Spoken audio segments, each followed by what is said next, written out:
जी, आज की इस वीडियो हम MTS 601 ऑपरेशनल रिसर्च की असाइनमेंट नंबर 1 का सॉल्यूशन देखेंगे, जो कि हमारे पास साइमा कंवल जिसकी इंचार्ज हैं, ठीक है।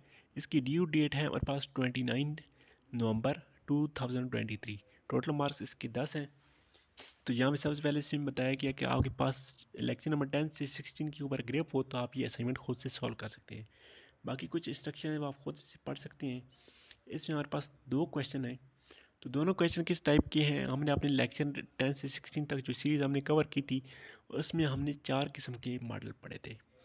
अब क्वेश्चन नंबर 1 जो है ये हमारे पास मॉडल नंबर 1 से है, और क्वेश्चन नंबर 2 जो है वो मॉडल नंबर 4 से है। तो मॉडल नंबर 1 की कुछ एग्जांपल्स भी हमने की थी, आई होप वो तो आपको समझ आ गई होगी। बाकी क्वेश्चन नंबर 2 की जस्ट हमने फार्मूला ड्राइव किया था, उसकी एग्जाम्पल नहीं की थी, तो उसके हवाले से ये क्वेश्चन है। तो इसकी मदद से आप उसको भी इजीली अंडरस्टैंड कर सकते हैं। तो चलें इसकी सॉल्यूशन की तरफ जाते हैं।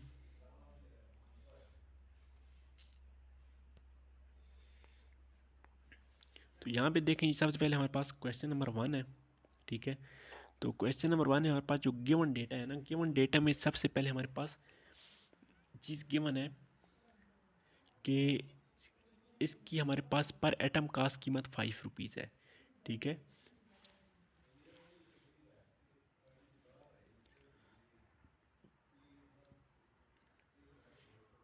ठीक है, तो उसको हमने C3 बोला है कि ये हमारे पास प्रोडक्शन कास्ट है, ठीक है। नेक्स्ट हमारे पास है जी ऑर्डरिंग कास्ट, ये सेटअप कास्ट, वो हमारे पास 30 रुपये है। तो C2 हमारे पास आ गया 30 रुपये, ठीक है। उसके बाद क्वांटिटी डिमांड, क्वांटिटी डिमांड हमारे पास क्वेश्चन में गिवन है 250 है पर मंथ, ठीक है। तो ये हमारे पास डी की कीमत आ गई 250 रुपये। अब हमने फाइंड करना है कि रिप्लेसमेंट टाइम। तो रिप्लेसमेंट टाइम के लिए हम ये वाला फार्मूला यूज़ करेंगे। ये वाला फार्मूला हमने यूज़ करना है कि रिप्लेसमेंट टाइम के लिए कि हमने अपनी फैक्ट्री को कितने अरसे के बाद रन करना है। तो इस क्वेश्चन में देखिए हमारे पास डी की वैल्यू तो है हमारे पास 250, लेकिन क्यू की हमारे पास वैल्यू नहीं है। तो क्यू के लिए हम ये वाला फार्मूला यूज़ करेंगे, ठीक है। ये वाला फार्मूला हमारे पास है √2C2D डिवाइडेड बाई C3, ठीक है। ये अंडर रूट में है। यहाँ मेरे पास 2 की जगह 2 ही आएगा, C2 की जगह हमारे पास 30 आ जाएगा, डी की जगह 250 आ जाएगा जो कि हमारे पास क्वांटिटी डिमांड है, और C3 हमारे पास इन्वेंट्री कास्ट 5 रुपीज़ है। तो इसको सिंप्लीफाई किया तो हमारे पास आ गया 54.77, ठीक है। अब नेक्स्ट देखें, इसकी वैल्यू हम इस फार्मूले में पुट करेंगे।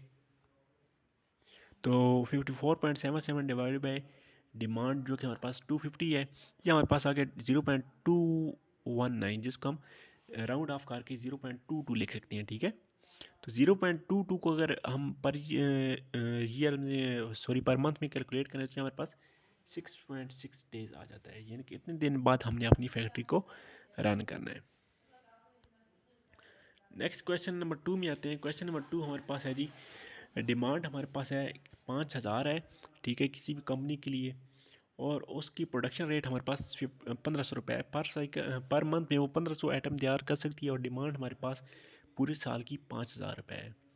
तो ऑर्डरिंग कास्ट इसमें हमारे पास 800 रुपये है पर सेटअप, यानी कि एक दफ़ा सेटअप करेंगे तो वो हमारे पास 800 रुपये है, ठीक है।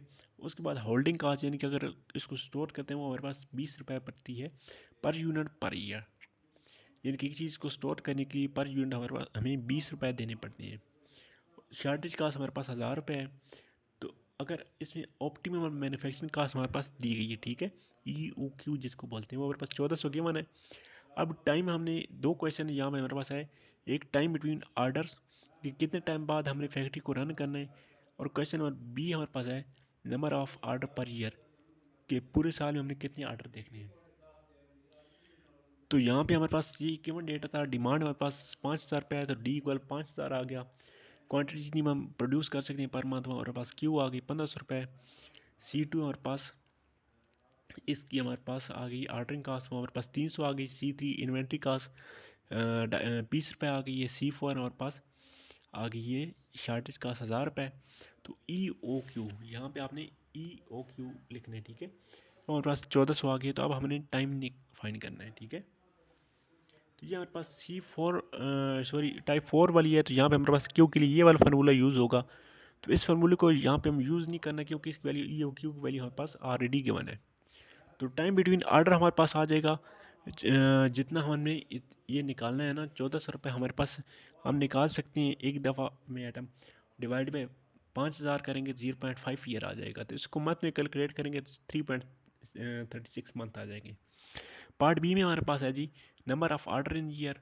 तो एक साल में 12 महीने होते हैं तो 12 को तकसीम करेंगे 3.36 हमारे पास नंबर ऑफ़ ऑर्डर्स आ जाएंगे कि एक साल में हमने 3.57 ऑर्डर निकाले।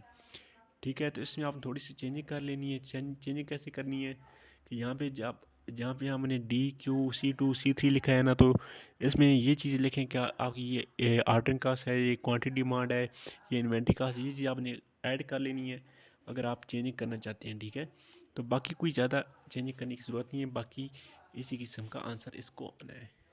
काइंडली चैनल को लाजमी सब्सक्राइब करें। थैंक यू, अल्लाह हाफ़िज़।